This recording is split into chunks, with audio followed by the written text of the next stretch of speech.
You have to invest time to evaluate. Don't take random decisions. Intentionality is key for a woman that wants to achieve the highest level of success in her life. So we're going to have a reflective exercise. We've always had a particular set of questions, and they're forever green. You know, when people say, but I've done this, I say, no. What you need to remember is that whatever your life was like 6 months ago, you're not necessarily at the same point. And one of the habits you must learn is to always reevaluate where you are so that your decisions are on point. When you want to live intentionally, you need to be a lot more data-driven. And being data-driven is not just about companies, it's about your life too. It's about putting context to where your life is and assessing where you are and where you want to go and making the sharpest decision for that point. It makes all the difference. It just makes all the difference. If you love a guy, if you meet a guy who likes you like crazy, you like him, he's handsome, he's cool and everything, but suddenly you realize that what he really desires in a wife is a housewife. There's nothing wrong with him. He has a right to the choice. The question is that what you want for your own life? Because if what you want is different from that, you already know you have a problem. So that if you then say, I do in that situation, the guy didn't hide his own agenda. If you then falsely accept because of other things, then you are going to pay the price for the battle of fighting to extricate yourself. I've met people who tried to change the game after they were then married. And I said, no, you married the guy under deceit. That's you that pretended you were okay with what you were not okay with. And therefore, you become accountable for the decision. And it goes both ways. So it's the reason why, for me, I'm trying to build for my community the culture of evaluating and making the most current decision for your situation. So it's important to see. So I've been spending a bit of time trying to think of how to move you forward a bit with the reflection, because that's what's helped my life. It's always about never assuming yesterday was right for me, but finding the right answer for today. So let's go. We're going to go through these questions. And as I always say, the first thing you do is write down the question. When you write down the question, you will realize that you're going to start thinking of answering in the room, but you can't have enough time to.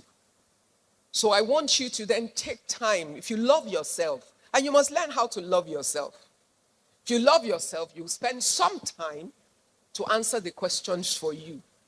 Now, remember, the most important thing in our community is what? To thyself be true. So that no matter what you do, make sure that in answering the question, you're true to yourself. Not true to the opinion of your teacher, your auntie, your uncle, your mommy, your daddy, your husband, your children. To thyself be true. Because if you are not true to yourself first, you cannot then moderate rightly with everyone around you. But first, own your position and then decide what factors affect how you moderate it. That's what allows you to be able to go to bed at night or go on your last day and know that I lived the life that I was given and I made the right choices for me. I can go to sleep and know that, yes, I'm responsible for my decisions. And there's a reason why I took the actions. So my first question is, how are you?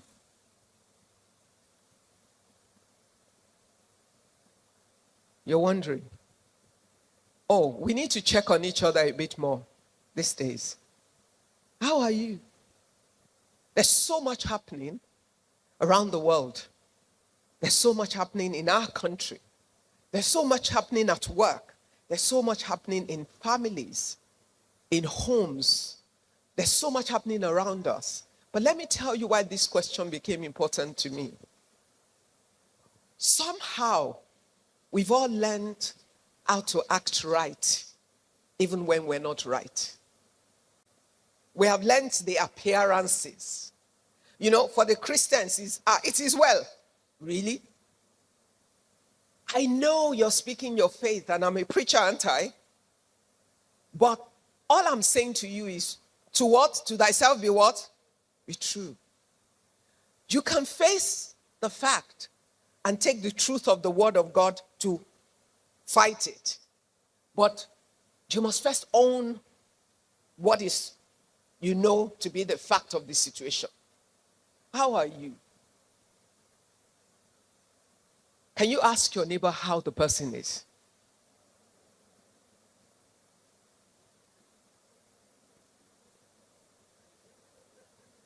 Did you get any answer? Everybody is smiling. Is everybody okay? No. To thyself be what?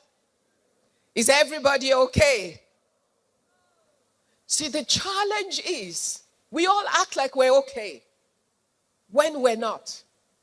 And doesn't mean that we're not okay some of the times, but there are seasons or circumstances or issues or parts of our lives that are not okay.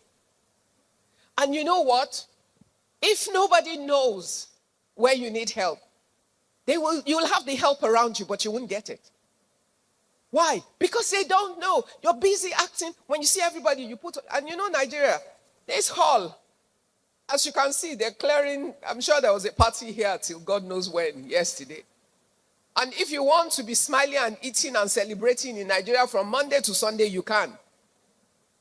And everywhere you go, you just fit in, you dance, you wear a shebi. But people go home and cry. How are you? Write it down.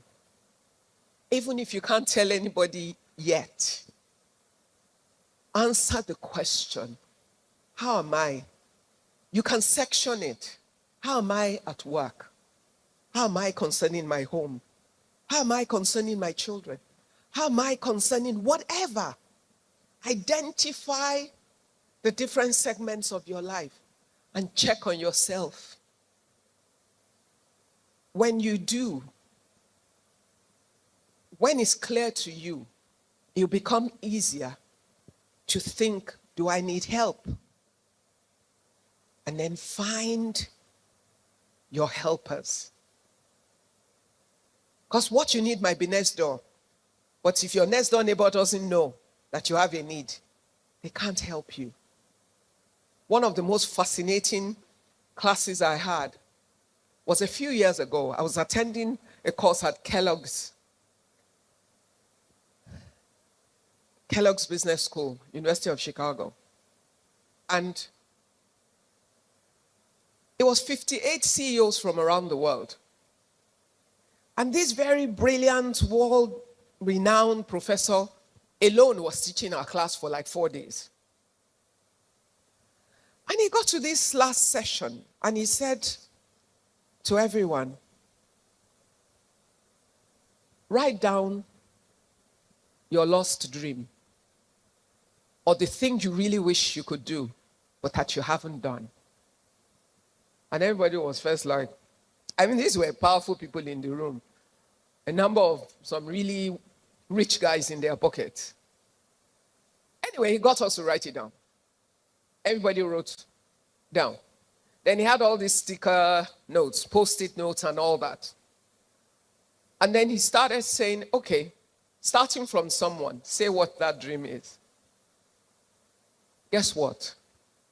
He made us in the room, for every person that raised what they wanted or what they thought they dreamt of doing but they hadn't done. He asked, is there anybody in the room that could help them fulfill the dream? I kid you not, only 2 were outstanding when we were done. Only 2 things remained in that room that could not be fulfilled. But we'd been together for about 4 days. That was our last day. We would have left without knowing the things we came in with were already in the room and that the problem could have been solved except for that session. But they didn't know what you needed help with. So nobody could help you. You don't know your neighbors. You don't even know the power of the network of some of your friends. Except they know exactly what you're looking for. They cannot put their network at use for you. Every person is 10 people away from your solution. Every single person you know. By the time they reach their number 10 person, there's someone they know that will solve your problem. But it's about you knowing how to make that connection work for you. And one of it is that we can self-identify where we are. And we can have the courage and the liberty of spirit to be able to express to our safe spaces what's really going on. And you never know where the help will come from. So how are you? So as you go through this day, I hope you'd help me to check on somebody else around you. Make your question for the day. How are you? Ask somebody else. Imbibe the habit of asking in your network how people are. Just ask regularly. I think you'll be shocked that someone that was smiling a minute ago, the next minute can burst into tears when you ask how they are. And I found it to be true in many ways. So please, I want us to look out for each other a bit more. Because you see, when you help other people, you actually help yourself. Because when you say to someone, how are you? And they respond, you're going to end up talking about how you are. Where are you in your journey? Where are you in terms of how you envisioned your life, how you want it to be? Where are you in the context of what you'd like your life to be like? Evaluate that. And remember what? Be true to yourself. So don't just write the answer. I'm not reading your paper. Nobody needs to write it. It's not an exam to be marked. So there isn't a perfect one answer. The answer for each person is different. It's about your life story and your own journey. But you must answer it for yourself truthfully. You do yourself a disservice if you lie to yourself, even in that one-on-one moment. Because you cannot make the right decisions if your answers are wrong. And the whole idea of this exercise is to help you answer some questions at this conference such that everything you will listen to, from the messages you already heard from the keynote speakers and all the sessions, you would find points and principles that would help you to answer the questions that you have raised to yourself as you're going through this exercise. So the reflective exercise is just to set a base for you, but you will find your answers in the sessions. As you listen, in the conversations you have, in somebody's story that you listen to, in someone you'll have a chat with at coffee or tea. One thing they say might just be what fills the gap for you. So where are you right now?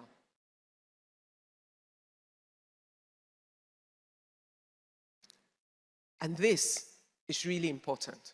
Who do you think that you are?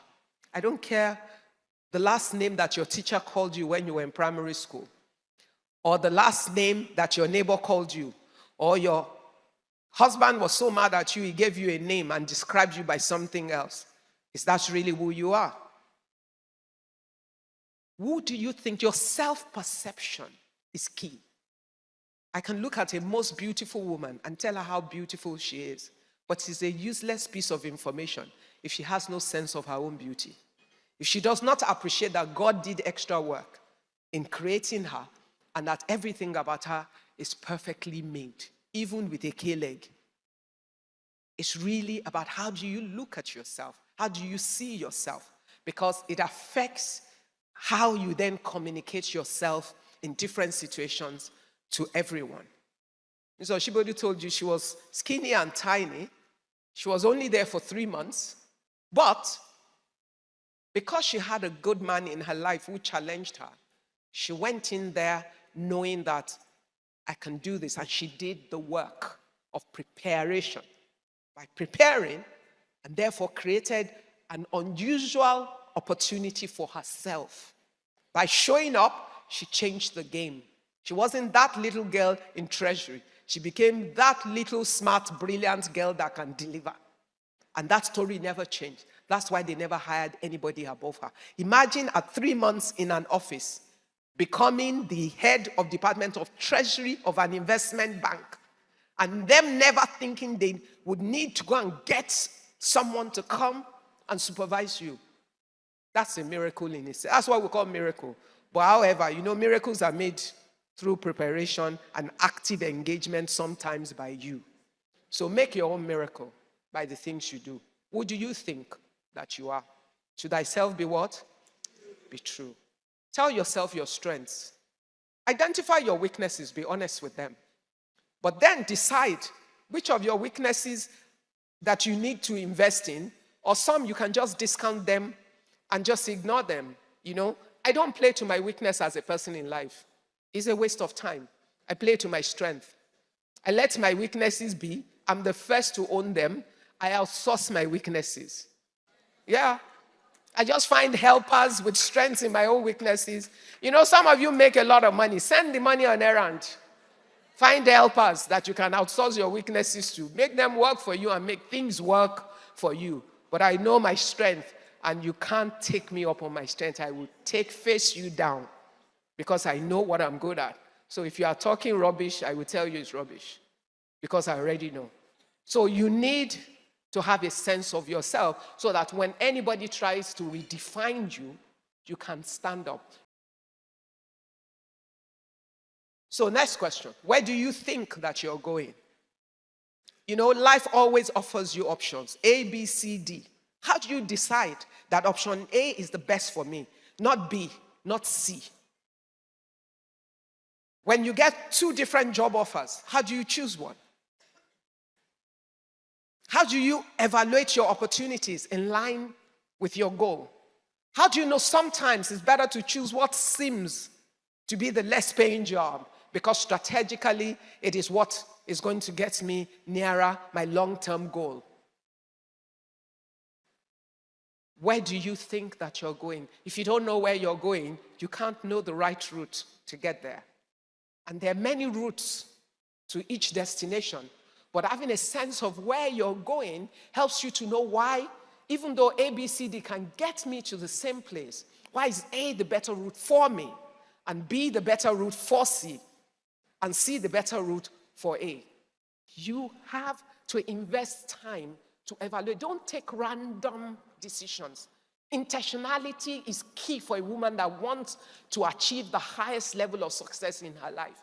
You have to be deliberate in your actions. There will be some accidental moments of good for you, but if you leave everything to accidents, you'll end up with real accidents. So take charge of your decision. Know why. Be strategic about how the dots connect.